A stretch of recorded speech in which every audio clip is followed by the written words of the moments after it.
Meski unggul 1 gol di babak pertama di atas lapangan, Inter benar-benar dibuat repot Atlanta. Lalu apa perubahan yang dilakukan Inzaghi di babak kedua sehingga mereka mampu memperbesar keunggulan di awal babak?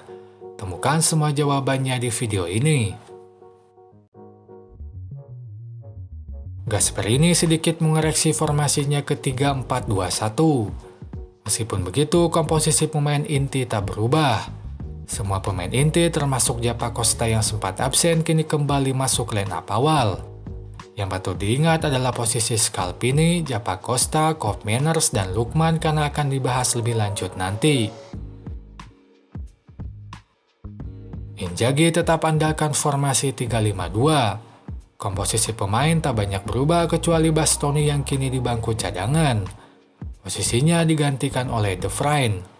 Yang patut diingat adalah posisi Acerbi, Barella, dan Di Marco karena akan dibahas lebih lanjut nanti. Inter lakukan kombinasi zonal marking dan man marking saat bertahan. Itu terlihat dari Di Marco yang selalu menjaga Zappacosta dan Acerbi yang selalu menjaga Koopmeiners. Hal tersebut pula yang membuat high block yang dimainkan Inter tak berjalan efektif. Inter memang menekan lawan sedari awal lawan kuasai bola.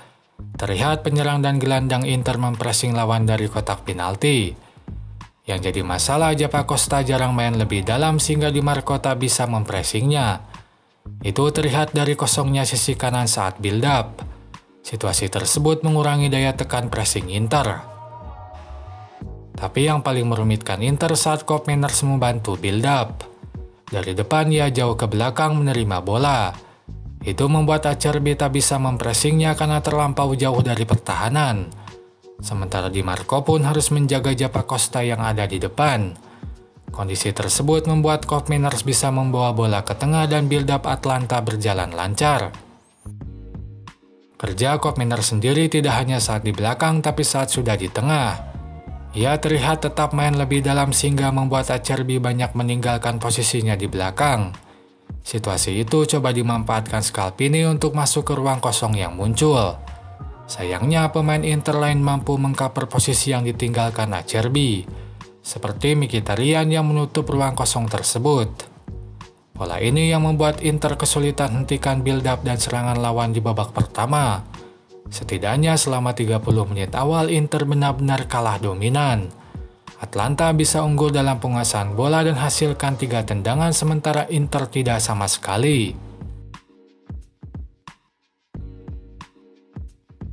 Penyebab lain kalah dominannya Inter karena tak mampu keluar dari tekanan lawan.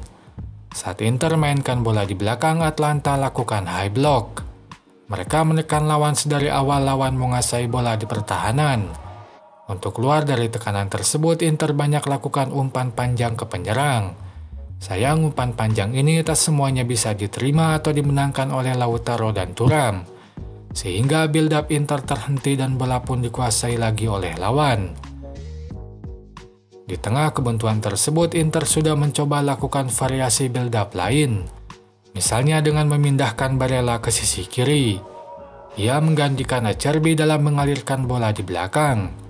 Hal ini pun berlanjut sampai lini tengah. Barella tetap di kiri dan itu membuat Acerbi bisa main lebih maju ke sisi kiri. Namun pressing dan tak sungkannya lawan lakukan pelanggaran membuat pola serangan Inter banyak terhenti sebelum masuk ke kotak penalti.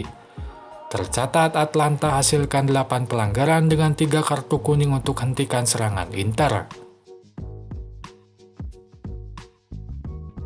Dalam kesulitan tersebut, Inzaghi patut berterima kasih pada Calhanoglu. Kejeliannya melihat Darmian maju menjadi awal penalti Inter. Padahal ini hanya kali kedua Darmian maju karena Inter lebih dominan membangun serangan dari kiri. Pada situasi ini, Darmian maju ke depan kanan. Menyadari hal tersebut tanpa melihat dulu ke depan, Calhanoglu berikan umpan terobosan ke arah Darmian. Sergapan telat kiper Atlanta membuat Darmian jatuh dan penalti untuk Inter. Tendangan penalti pun dilakukan oleh Calhanoglu dan Inter bisa unggul 1 gol sebelum jeda. Di babak kedua, Inzaghi menata ulang bagaimana Inter bermain. Dalam pressing, kini mereka terkonsentrasi pada Koopmeiners di kanan dan Lookman di kiri. sebab banyak serangan Atlanta yang dimulai dari mereka. Hasilnya banyak serangan terbaca atau terpotong saat serangan dilakukan lewat Koopmeiners atau Lookman. Misalnya pada cuplikan ini, saat umpan yang ditujukan ke Lookman bisa dipotong Barella. Hal ini pun tampak di gol kedua Inter. Gol ini berawal dari umpan ke Lookman yang bisa dipotong Acerbi. Setelah itu bola bisa dibawa Mkhitaryan ke depan dan akhirnya bisa dijadikan gol oleh Lautaro.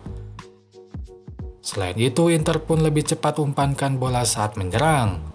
Itu untuk hindari pressing dan pelanggaran yang sepanjang babak pertama sulitkan Inter. Kondisi ini membuat Inter bisa bawa bola ke pertahanan lawan dan hasilkan peluang lebih banyak. Semua hal tersebut membuat Inter unggul dalam penguasaan bola dan hasilkan 5 tendangan sementara Atlanta 0 besar di awal babak kedua. Itu saja pembahasan di video ini. Silahkan tulis apapun pendapat kalian di kolom komentar. Sampai jumpa lagi di video selanjutnya.